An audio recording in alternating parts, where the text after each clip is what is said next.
وأحسن منك لم تر قط عيني وأجمل منك لم تلد النساء خلقت مبرأ من كل عيب خلقت مبرأ من كل عيب كأنك قد خلقت كما تشاء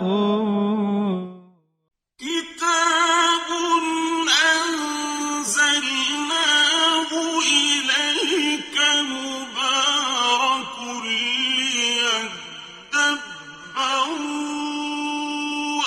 آياته وليتذكر أولو الألباب۔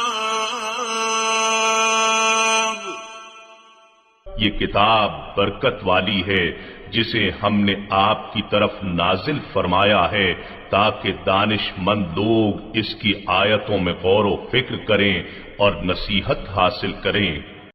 اللہم صلی علی سیدنا محمد وعلی آل سیدنا محمد بعدد کل ذرۃ مئۃ الف الف مرۃ۔ سامعین و ناظرین کرام، السلام علیکم ورحمۃ اللہ وبرکاتہ۔ سامعین کرام، سورہ شورى آیت 16۔ آج کا موضوع، کیا ہم اللہ تعالیٰ کے غضب کی شکار قوم ہیں؟ آج کے سبق کا آغاز کرتے ہیں۔ سب سے پہلے گزشتہ سبق کا اعادہ ہوگا۔ وَمَا تَفَرَّقُوا إِلَّا مِن بَعْدِ مَا جَاءَهُمُ الْعِلْمُ بَغْيًا بَيْنَهُمْ وَلَوْلَا كَلِمَةٌ سَبَقَتْ مِن رَّبِّكَ إِلَىٰ أَجَلٍ مُّسَمًّى لَّقُضِيَ بَيْنَهُمْ وَإِنَّ الَّذِينَ أُورِثُوا الْكِتَابَ مِن بَعْدِهِمْ لَفِي شَكٍّ مِّنْهُ مُرِيبٍ۔ اور انہوں نے فرقہ بندی نہیں کی تھی مگر اس کے بعد جب کہ ان کے پاس علم آ چکا تھا، محض آپس کی ضد اور ہٹ دھرمی کی وجہ سے۔ اور اگر آپ کے رب کی جانب سے مقررہ مدت تک کی مہلت کا فرمان پہلے صادر نہ ہوا ہوتا تو ان کے درمیان فیصلہ کیا جا چکا ہوتا، اور بے شک جو لوگ ان کے بعد کتاب کے وارث بنائے گئے تھے وہ خود اس کی نسبت فریب دینے والے شک میں مبتلا ہیں۔ فَلِذَلِكَ فَادْعُ وَاسْتَقِمْ كَمَا أُمِرْتَ وَلَا تَتَّبِعْ أَهْوَاءَهُمْ وَقُلْ آمَنْتُ بِمَا أَنزَلَ اللَّهُ مِنْ كِتَابٍ وَأُمِرْتُ لِأَعْدِلَ بَيْنَكُمْ اللَّهُ رَبُّنَا وَرَبُّكُمْ لَنَا أَعْمَالُنَا وَلَكُمْ أَعْمَالُكُمْ لَا حُجَّةَ بَيْنَنَا وَبَيْنَكُمْ اللَّهُ يَجْمَعُ بَيْنَنَا وَإِلَيْهِ الْمَصِيرُ۔ بس آپ اسی دین کے لیے دعوت دیتے رہیں اور جیسے آپ کو حکم دیا گیا ہے اسی پر قائم رہیے اور ان کی خواہشات پر کان نہ دھریے، اور یہ فرما دیجئے جو کتاب بھی اللہ نے اتاری ہے میں اس پر ایمان رکھتا ہوں، اور مجھے حکم دیا گیا ہے کہ میں تمہارے درمیان عدل و انصاف کروں۔ اللہ ہمارا بھی رب ہے اور تمہارا بھی رب ہے، ہمارے لیے ہمارے اعمال ہیں اور تمہارے لیے تمہارے اعمال، ہمارے اور تمہارے درمیان کوئی بحث و تکرار نہیں۔ اللہ ہم سب کو جمع فرمائے گا اور اسی کی طرف سب کا پلٹنا ہے۔ سامعین کرام، سورہ شورى آیت نمبر 16۔ والذین یحاجون فی اللہ، جو لوگ جھگڑتے ہیں اللہ کے بارے میں، من بعد ما استجیب لہ، بعد اس کے کہ لوگوں میں پذیرائی ہوئی اس کو، یعنی لوگ ایمان لے آئے اللہ تعالیٰ کی طرف سے جو دین آیا۔ اب جو لوگ اس کے بارے میں جھگڑتے ہیں لہو حجتہم داہدۃ، ان کی حجت بازی جو ہے باطل ہے اللہ کے نزدیک، کیونکہ کتاب اللہ تعالیٰ کی طرف سے نازل ہوئی ہے، دین اللہ تعالیٰ کی طرف سے آیا ہے، دین کی ضرورت تھی تب دین آیا، اور پھر جب آیا تو پیغمبروں پہ لوگ ایمان بھی لے آئے۔ اب جو اس کے خلاف سامعین اکرام، یعنی اس آیت کا میں تھوڑا سا مضمون بیان کرتا ہوں، بیان بھی کیا ہے، لیکن یہ اصل میں ہم پہ 100% فٹ ہوتا ہے کہ اللہ کا دین آ چکا ہے، اس کی حقانیت جو ہے وہ واضح ہو چکی ہے۔ ابھی آیت آ رہی ہے اللہ الذی انزل الکتاب بالحق والمیزان، لیکن دیکھیں قرآن جو ہے عقلی طور پہ مان لیا گیا ہے کہ یہ اللہ کا کلام ہے۔ اب جو کٹ حجت جو ہے اس کو ماننے سے انکار کر دیتے ہیں وہ تو ایک الگ بات ہے، جیسے کہ سورج نکلا ہو اور کوئی کہتا ہے کہ میں نہیں مانتا، تو وہ ایک الگ بات ہے، لیکن قرآن کی حقانیت جو ہے بالکل واضح ہے کہ یہ اللہ تعالیٰ کی طرف سے ہے، اس میں جو کچھ بھی ہے وہ حق ہے، اور اس میں ہے کیا یہ بھی تو آپ سوچیں نا، ہم سوچتے نہیں ہیں اس میں ہے کیا۔ اس میں 3 بنیادی مضامین ہیں، توحید، رسالت اور آخرت، اور یہ ہے کس کے لیے؟ انسان کے لیے۔ اب توحید کا مطلب کیا ہے کہ تم اللہ کو اپنی منزل تسلیم کر کے اور اللہ کے دین کی ضرورت کو محسوس کر کے، جو کہ اس قرآن میں موجود ہے، اس اللہ تعالیٰ کے سامنے سر جھکا دو۔ وَأَنِيبُوا إِلَىٰ رَبِّكُمْ وَأَسْلِمُوا لَهُ، کہ تم اپنی رب کی طرف مائل ہو جاؤ اور اس کے سامنے سر جھکا دو۔ یا دوسری آیت بلا من اسلم وجہہ للہ وہو محسن فلہ اجرہ عند ربہ ولا خوف علیہم ولا ہم یحزنون، جس نے بھی اپنا سر جھکا دیا اللہ تعالیٰ کے سامنے، اب اس کے لیے اجر ہے، فلہ اجرہ عند ربہ، رب کے نزدیک اس کے لیے اجر ہے۔ تو دیکھیں توحید ہماری بنیادی ضرورت ہے، اس کے بارے میں بات کر بھی چکا ہوں سامعین اکرام، لیکن بات یہ ہے کہ ہم نے ایک توحید کو ایک ایسی شے بنا لیا ہے کہ معاذ اللہ ہم سمجھتے ہیں کہ ہم سب توحید کے قائل ہیں۔ ایسی بات نہیں ہے، ہم توحید کے قائل نہیں ہیں۔ توحید تو یہ ہے کہ آپ اللہ تعالیٰ کو قانون ساز مان کے، اللہ تعالیٰ کے حکم کے سامنے جو اس نے قانون سازی کی ہے، جو قرآن ہے، اور جو اس کا عملی نمونہ ہے حضور صلی اللہ علیہ وسلم کی ذات، اس کو اپنی یعنی زندگی کی روح بنا لیں، اس قانون کو اپنے اوپر لاگو کر دیں، جیسا کہ اللہ تعالیٰ نے حکم دیا ہے کہ ادخلوا فی السلم کافہ، دین میں پورے کے پورے داخل ہو جاؤ۔ لیکن عام طور پہ آپ دیکھیں کہ اللہ تعالیٰ کے اس حکم پر ہم عمل پیرا نہیں ہوتے۔ اللہ تعالیٰ نے حکم کیا دیا ہے کہ ادخلوا فی السلم کافہ، دین میں پورے کے پورے داخل ہو جاؤ، لیکن ہم نہ ہوتے ہیں، نہ ہونا چاہتے ہیں۔ یہ ایک بڑی خطرناک بات ہے نہ، یعنی دیکھیں ایک کام آپ نہیں کر رہے اور آپ اس کو کرنا بھی نہیں چاہتے، یعنی دین اسلام کو، یعنی دین اسلام پر آپ عمل نہیں کر رہے۔ آج ہم میں سے اکثریت اس بات کا دعویٰ نہیں کر سکتی کہ ہم دین اسلام میں پورے داخل ہو چکے ہیں۔ ایک بات یہ ہے، دوسری بات یہ ہے کہ نہ دین اسلام پر عمل پیرا، یعنی مکمل دین ہم نے نہ قبول کیا ہے اور نہ قبول کرنا چاہتے ہیں۔ پھر آپ دیکھیں حجت بازی ہم کرتے ہیں کہ بھئی ایک امام یہ کہہ رہا ہے، ایک عالم یہ کہہ رہا ہے، دوسرا عالم اس کے خلاف ہے، دین میں اس کے اتنے فرقے بن گئے، ہم کیسے کریں؟ یہ کٹ حجتی ہے، یعنی اس کی کوئی دلیل نہیں ہے۔ دین تو بالکل واضح ہے، قرآن واضح ہے، پھر رسول صلی اللہ علیہ وسلم کا اسوہ حسنہ ہے، وہ بھی بالکل واضح ہے، اس میں تو کوئی شک و شبہ نہیں ہے نا، تو اس کو تو آپ قبول کر لیں۔ باقی جو ہے یعنی وہ بھی جو ہمارے 4 مسالک ہیں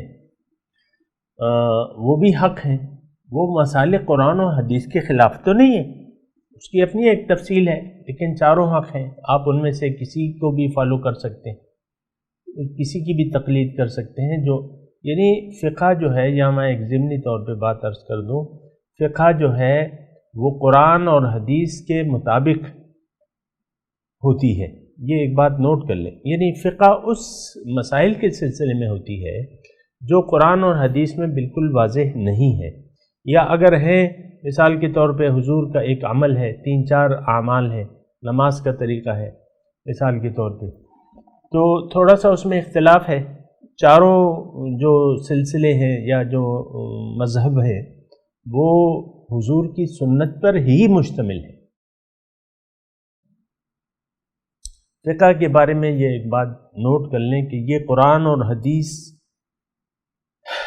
کو تو مانتی ہے یہ ہمارے ذہن میں ہے کہ بھئی یہ اس میں کچھ ایسا نہیں، قرآن و حدیث کی جو صریح متفق علیہ باتیں ہیں وہ تو چاروں امام مانتے ہیں۔ اب اس میں جو تقلید ہوتی ہے، یعنی آپ تقلید کرتے ہیں تو وہ ان مسائل میں ہوتی ہے جو یا کہ جدید زمانے کے مسائل ہیں مثال کے طور پہ، یا حضور صلی اللہ علیہ وسلم کا ایک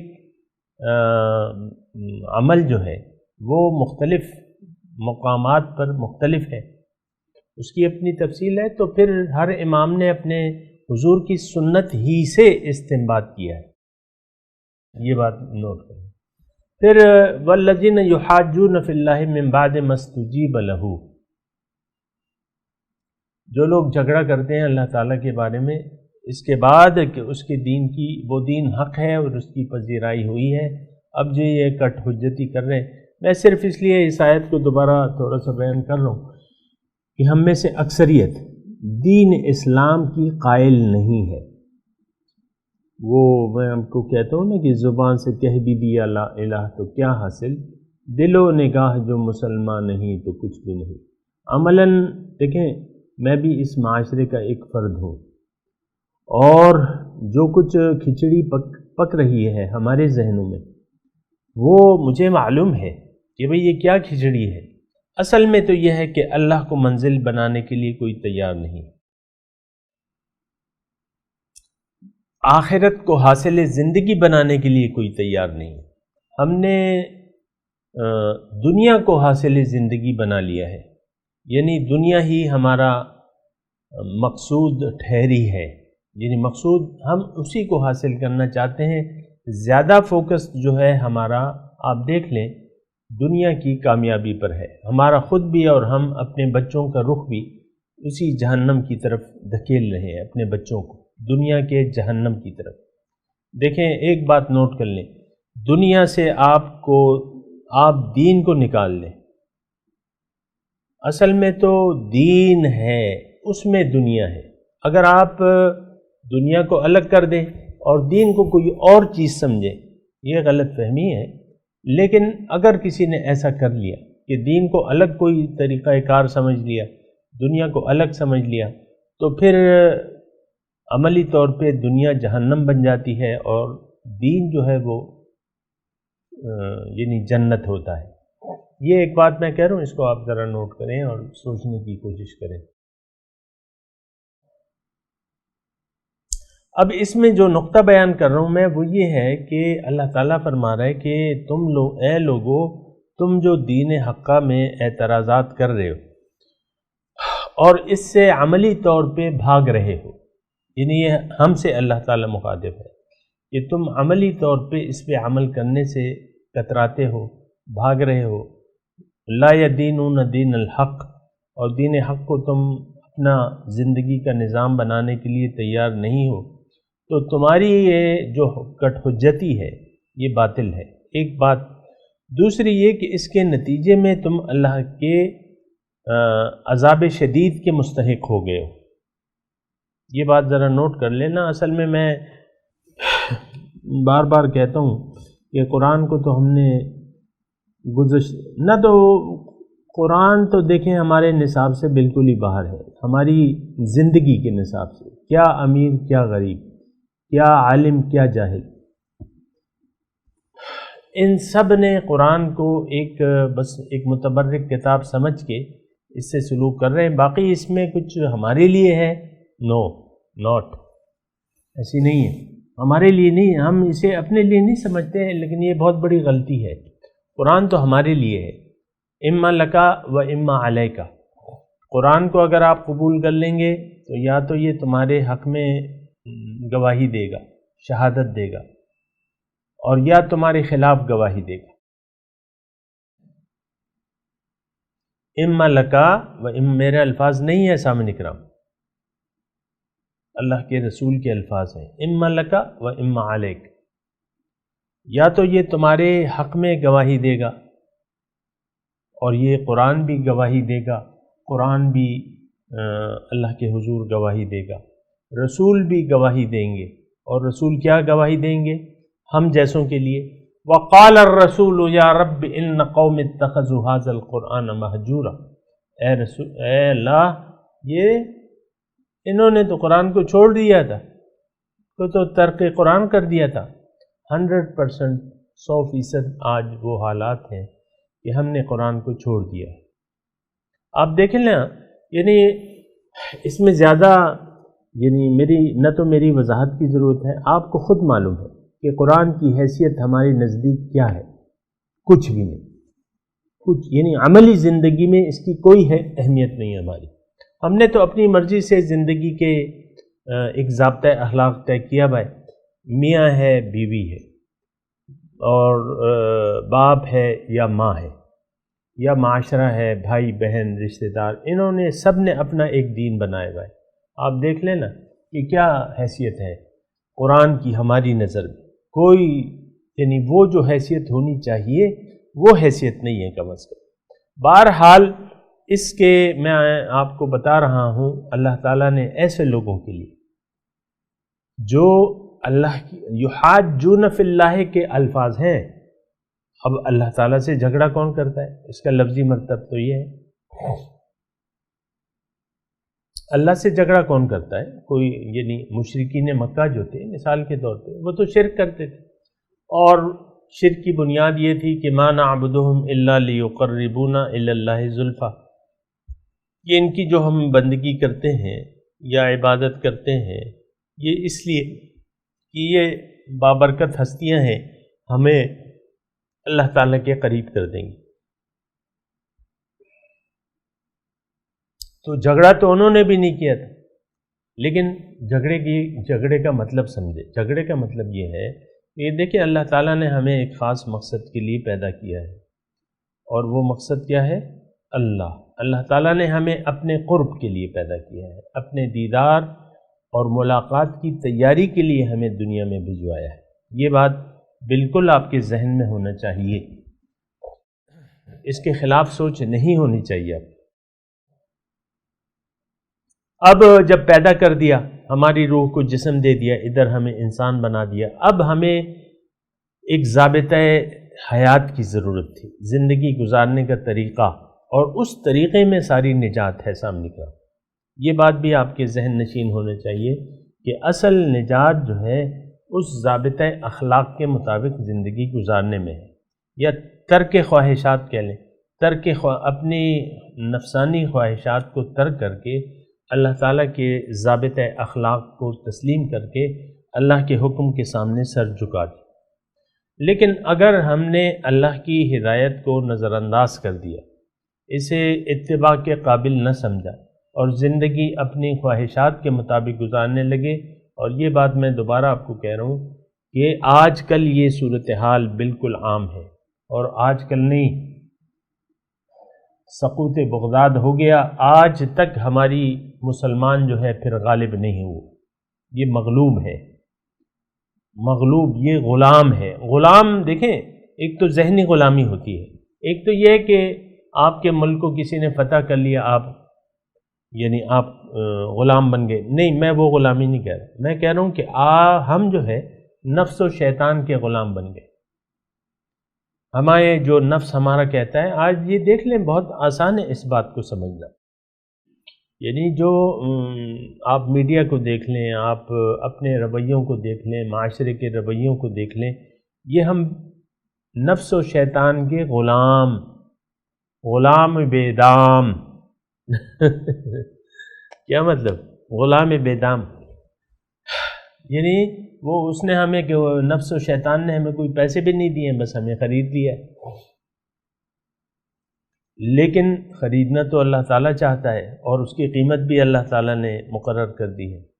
ان اللہ اشترى من المؤمنین انفسهم واموالهم بان لهم الجنہ، اللہ تعالیٰ نے مومنوں سے ان کے مال و جان خرید لیے ہیں، عوض میں اس کو جنت دی ہے۔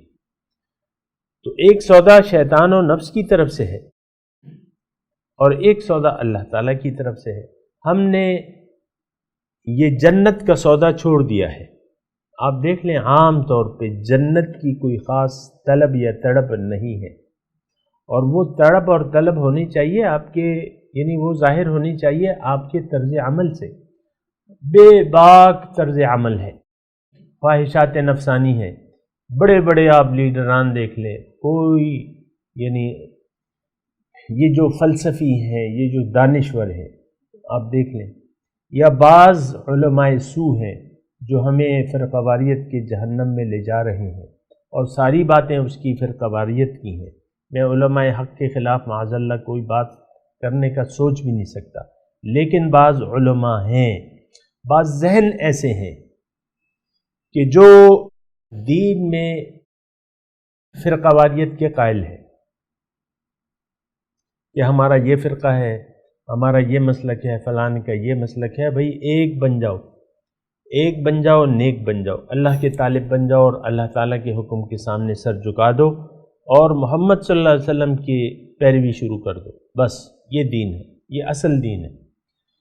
لیکن ہم نے تو ایسا نہیں کیا ہوا، ایسا نہیں کیا ہوا، اور ہمیں دیکھیں لوگ جو ہے بہکا رہے ہیں۔ تو آپ کو اس معاشرے میں بہت احتیاط سے کام لینا ہوگا۔ وہ اقبال کا ایک شعر بھی ہے نا، اگر میں آپ کو یاد دلاؤں کہ خدایا تیرے سادہ لوح بندے کدھر جائیں، کہ سلطانی بھی عیاری ہے اور درویشی بھی عیاری۔ اس طرح ان کا ایک شعر ہے کہ خدایا تیرے سادہ لوح بندے کہاں جائیں، سلطانی بھی عیاری ہے، درویشی بھی آج بہت سے درویش جو ہے آپ کو نظر آئیں گے، جو آپ کو اللہ کی طرف دعوت نہیں دیں گے۔ اپنی جیبیں بھرنے کے لیے انہوں نے آپ کو اپنا بے دام مرید بنا لیا ہے کہ بھئی میری جیبیں بھرتے جاؤ، جو مرضی آئے کرو۔ تو یہ نہیں ہے، یہ غلط ہے۔ دین میں کھوٹ، یعنی دین کے بعض لوگوں میں کھوٹ موجود ہے، اور اس سے آپ کو الرٹ رہنا پڑے گا۔ پھر عام طور پہ بے حیائی، بے شرمی ہمارے رویے، ہمارے معاشرے کا ایک وتیرہ بن چکی ہے، عادت بن چکی ہے۔ لیکن میں آپ کو یہ کہہ رہا تھا کہ ہمیں بہت زیادہ ہوشیار ہونا پڑے گا اپنے نفس سے، اور یہ معاشرہ جو ہے اس سے بھی، یعنی آپ دیکھ لیں حالات ایسے بن جاتے ہیں کہ ہم یعنی اللہ کی طرف ہمارے سوچ ہی نہیں جاتی کہ ہم اللہ کو اپنا مقصد حیات بنا لیں، مقصود حیات بنا لیں، محبوب حیات بنا لیں، مطلوب حیات بنا لیں۔ اس طرف ہماری سوچ نہیں جاتی۔ تو جب نہیں جاتی، پھر یہ ہے کہ دین آپ کے لیے معاذ اللہ فضول ہو جاتا ہے، اور پھر آپ کٹ حجتی شروع کر دیتے ہیں، کٹ حجتی شروع کر دیتے ہیں، آپ دین میں باتیں کرنا شروع کر دیتے ہیں۔ بہت سے لوگ آپ کو مل جائیں گے جو آپ کو دین میں باتیں یعنی کرتے ہیں۔ اب یہ ہے نا کہ اس کا نتیجہ بڑا خطرناک ہے سامنے کی طرف۔ میں آپ کو یہ کہہ رہا تھا کہ اس کا نتیجہ بڑا خطرناک ہے۔ حجتہم داحدۃ عند ربہم، ان کی جو حجت ہے، جو دلائل ہیں، وہ باطل ہیں۔ ہم میں سے بہت سے لوگ جو ہیں ایسی دلیلیں انہوں نے گھڑ رکھی ہیں جو تمام کی تمام باطل ہیں۔ وعلیہم غضب، یہ بہت بڑی وعید ہے سامنے کا۔ آپ لوگوں نے اس کو تو کافروں کی طرف کنورٹ کر دیا ہے کہ یہ آیت ہمارے لیے نہیں ہے۔ آپ کے لیے کیا ہے بھائی؟ قرآن کی آیات آپ کہتے ہیں کہ یہ کافروں کے بارے میں ہے، یہ مشرکوں کے بارے میں ہے، یہ منافقوں کے بارے میں ہے، یہ حضرت ابوبکر صدیق کے بارے میں ہے، یہ حضرت عمر کے بارے میں ہے، یہ ابو طالب کے بارے میں۔ آپ کے لیے کیا ہے؟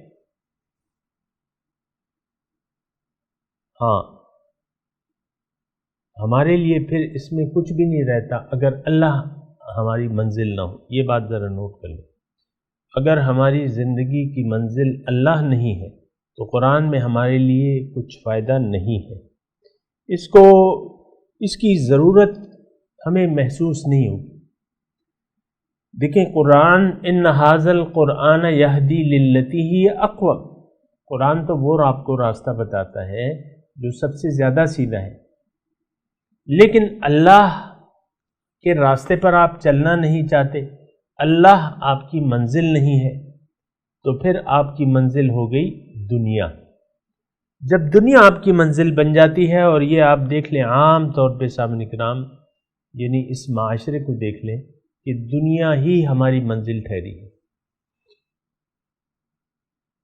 اس کے بعد کیا ہوتا ہے؟ اس کے بعد یہ ہوتا ہے کہ قرآن کی ضرورت کم از کم، یعنی یہ ایک بہت اہم بات ہے، میرے پاس وقت بھی کم ہے، میں آپ کو یہ کہہ رہا ہوں کہ قرآن کی جس طریقے سے آج ہم ضرورت، یعنی جتنی اہم کتاب ہے، جتنی اہم ہدایت ہے ہمارے لیے، ابھی مضمون آئے گا، لیکن اتنا ہی ہم اس سے دور ہو چکے ہیں. آپ دیکھ لیں ناظرہ کے علاوہ کچھ سمجھ میں آتا ہے آپ کو؟ قرآن ناظرہ بس پڑھ لو فارغ ہو جاؤ. نہ ہم قرآن کے قریب جاتے ہیں، نہ اس کی ضرورت محسوس کرتے ہیں. بہت بہت خطرناک صورتحال ہے. کیا خطرناک؟ اور کہنے دے، میں کہتا ہوں کہ ایسے لوگ جو ہیں جہنم کے عن قریب گڑھے میں گر جائیں گے. جن لوگوں نے قرآن کو ترک کر رکھا ہے، جنہوں نے قرآن کو اپنے لیے ہدایت نہیں سمجھا، جو اس کے مطابق زندگی نہیں گزارتے، نہ گزارنا چاہتے ہیں، ان قریب فسوف یلقون غیا. یہ میں نہیں کہہ رہا، قرآن کی آیت کا میں نے ترجمہ کیا ہے.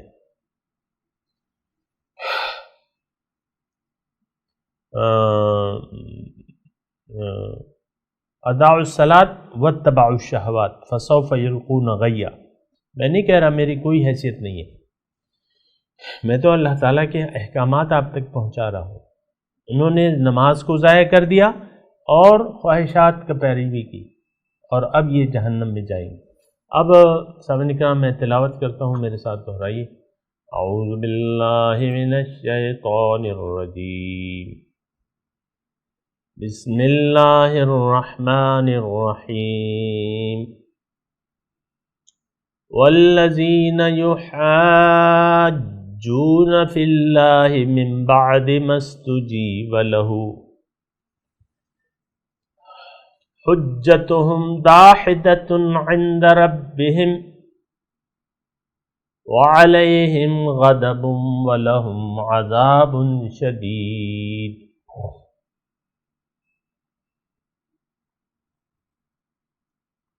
جی اب اس کا ترجمہ سنا دیں. والذین یحاجون فی اللہ،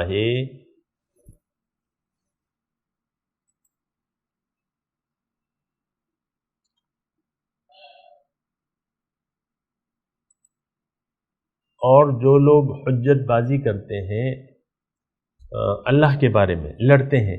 یحاجون کا مطلب یہ ہے کہ جھگڑا، بحث اللہ کے بارے میں.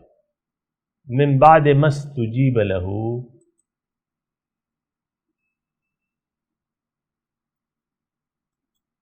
بعد اس کے کہ اس کو یعنی اس کی بات مان لی گئی. استجیب له، ان کی بات مان لی گئی، یعنی پیغمبروں کی بات کو مان لیا گیا. حجتہم داحدۃ، ان کا جھگڑا باطل ہے. عند ربہم، رب کے نزدیک. وعلیہم غضب، اور ان پر غصہ ہے، غضب ہے اللہ کا. استغفر اللہ. اللہ تعالی ہمیں اپنے غضب سے بچا لے. اے اللہ ہمیں اپنے غضب سے بچا لے. وَلَهُمْ عَذَابٌ شَدِيدٌ، اور ان کے لیے سخت عذاب ہے. اب ان آیت کی تلاوت اور ترجمہ. والذین یحاجون يحاجون في الله من بعد ما استجيب له حجتهم داحضة عند ربهم وعليهم غضب ولهم عذاب شديد. As for those who dispute about God after having answered his call, their argument is invalid with their Lord, and upon them falls wrath, and a grievous torment awaits them. سامعین کرام، اس کے ساتھ ہی آج کے درس کا وقت اختتام کو پہنچا۔ اگلے درس میں انشاءاللہ ملاقات ہوگی۔ وآخر دعوانا ان الحمدللہ رب العالمین، والسلام علیکم ورحمۃ اللہ وبرکاتہ۔